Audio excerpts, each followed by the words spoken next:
Vamos falar de eleições porque essa é a segunda semana de campanha do segundo turno. Faltam exatos 20 dias para a gente votar no segundo turno. Nos últimos dias, os presidenciáveis viajaram para locais estratégicos e não pouparam ataques aos adversários nos programas eleitorais no rádio e também na TV. Sobre esse cenário atual da disputa presidencial, a gente vai conversar agora com o cientista político e professor da Universidade Federal do Paraná, o Bruno Polognese. Professor, muito bom dia, seja bem-vindo ao Live CNN. Bom dia, obrigado pelo convite, um prazer estar com vocês. Professor, se fosse uma corrida, e de fato é uma corrida eleitoral, quem sai na frente nessa primeira semana do ponto de vista de estratégias eleitorais? Olha, é uma pergunta bem difícil, né, de responder, porque os dois candidatos estão muito próximos, as estratégias estão parecidas, mas eu acredito que o fato do Lula ter acabado o primeiro turno na dianteira dá uma certa vantagem, né? As pessoas tendem a acompanhar quem está vencendo as eleições e apontado como possível vencedor nos institutos de pesquisa. Então, acredito que a pessoa que está em primeiro lugar tem mais tempo para pensar, né? Tem mais tempo para elaborar melhor a sua estratégia, enquanto o segundo lugar tem que ficar sempre se recuperando e sempre um passo atrás de quem está na liderança. Professor, a gente tem visto também os candidatos numa estratégia muito intensa em relação aos religiosos, tanto evangélicos quanto católicos. Bolsonaro tentando armar um encontro grande com católicos ali aos pés do Cristo Redentor no Rio de Janeiro. Lula numa sinalização aos evangélicos de baixa renda, numa tentativa de conquistar esse público que vota preferencialmente em Jair Bolsonaro. Como é que o senhor vê essa disputa, né, de religião no segundo turno e também a pauta de costumes aqui no Brasil, ela acabou ficando maior que a pauta econômica, de educação, de saúde ou das próprias propostas dos candidatos? Olha, eu acho, Evandro, que a pauta de costumes veio para ficar mesmo, e não só no Brasil, né?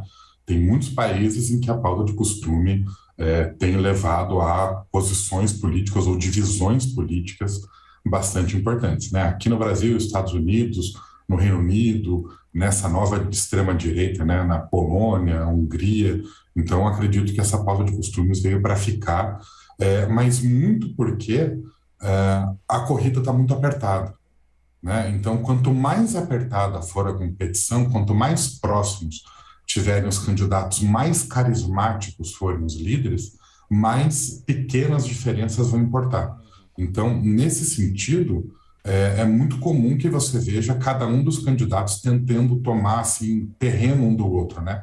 Então, o Lula tentando invadir um pouco o terreno dos evangélicos, principalmente os evangélicos de baixa renda, né? O que é um terreno espinhosíssimo para ele. A gente já tem estudos aí que mostram como esse eleitor, mesmo lá no Bolsa Família, sendo atendido pelo Bolsa Família, era resistente ao voto no PT. E a gente vai ver o Bolsonaro constantemente tentando também entrar no terreno do Lula, que é esse católico de classe média e classe baixa, que tende a ser um eleitor mais alinhado com o Lula. Então, como a eleição está muito apertada, vai depender mesmo de converter os votos um do outro para conseguir ganhar o segundo turno.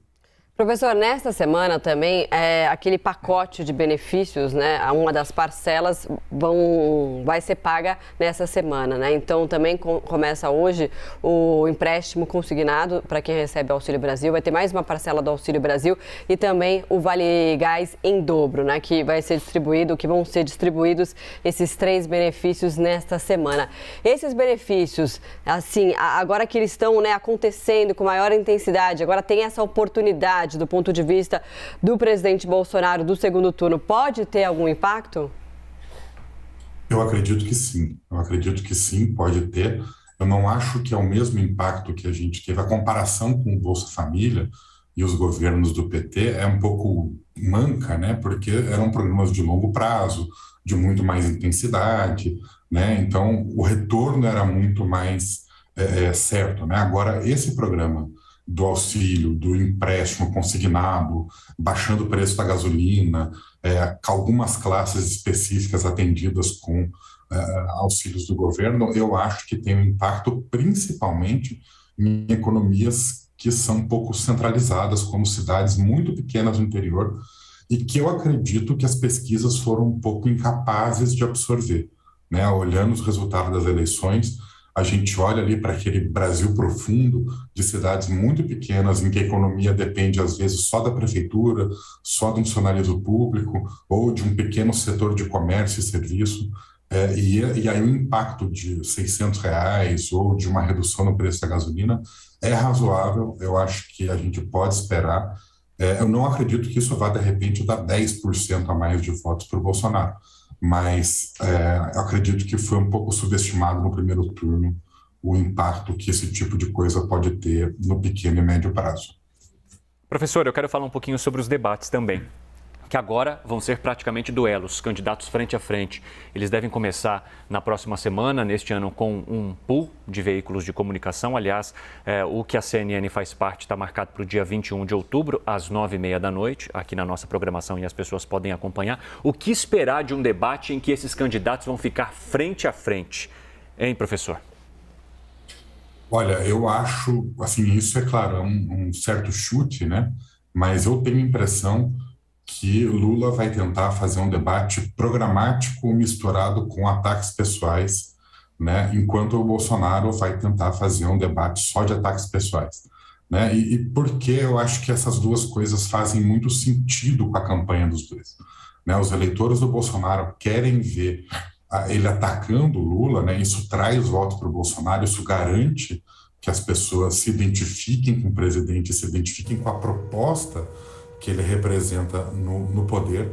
Ao mesmo tempo, o eleitor do Lula, ele tem um aspecto, ou tem uma dimensão antibolsonarista, mas todos os estudos aí sobre grupos focais, durante a primeira etapa da campanha, mostraram que a falta de programa, a falta de proposta do primeiro turno afastou um pouco o eleitor médio do Lula, né? Então eu acredito que as campanhas vão tentar ter essa díade no lado petista entre programas e propostas para o país de governo e ataques a Bolsonaro, e o Bolsonaro deve concentrar a sua estratégia em ataques ao Lula. De qualquer modo, a expectativa é que sejam debates aí bastante quentes, né?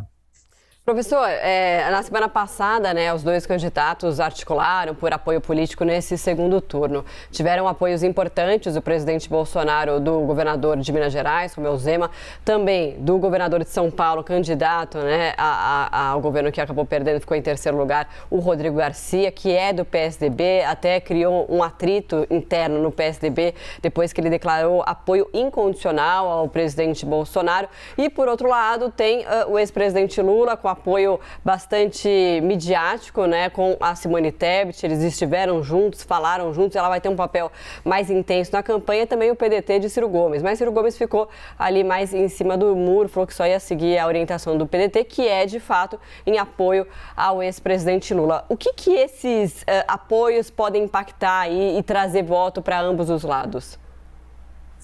Olha, eu acho que apoios muito midiáticos e muito amplos, né? Apoios de artistas ou apoios de candidatos derrotados, não trazem tanto um efeito esperado quanto o PT está pretendendo, né? Eu tenho a impressão que nessa estratégia, nesse ponto específico, o Bolsonaro sai na frente por um fator um pouco mais mundano, né? Que é a eleição das bancadas de deputado federal e estadual aí pelo Brasil. Então, acho que essas conexões com os estados, seja através de governadores, seja através de deputados eleitos, tendem a funcionar mesmo como máquinas eleitorais, né? De muita gente fazendo campanha, muito prefeito no interior que tem essa conexão, ou com um deputado federal na hora de pedir verba, de pedir alguma coisa, ou governadores, né, que fazem a política ali junto aos prefeitos. Eu acho que é bastante importante essa conexão mais subnacional. E eu tenho a impressão que o PT está tentando correr atrás, o Lula está tentando angariar esses apoios de outros governadores, mas o PT não teve um bom desempenho e as parcerias do partido nas eleições subnacionais não foram tão bem sucedidas quanto as parcerias do Bolsonaro. Então, eu acho que nesse quesito, investir muito em esses apoios de grandes nomes midiáticos talvez não tenha um resultado tão grande quanto investir na política subnacional. Bruno Bolognesi, que é cientista político e também professor, né, da Universidade Federal do Paraná, muito obrigado por conversar conosco, viu? Até a próxima, professor. Eu que agradeço. Bom dia para vocês.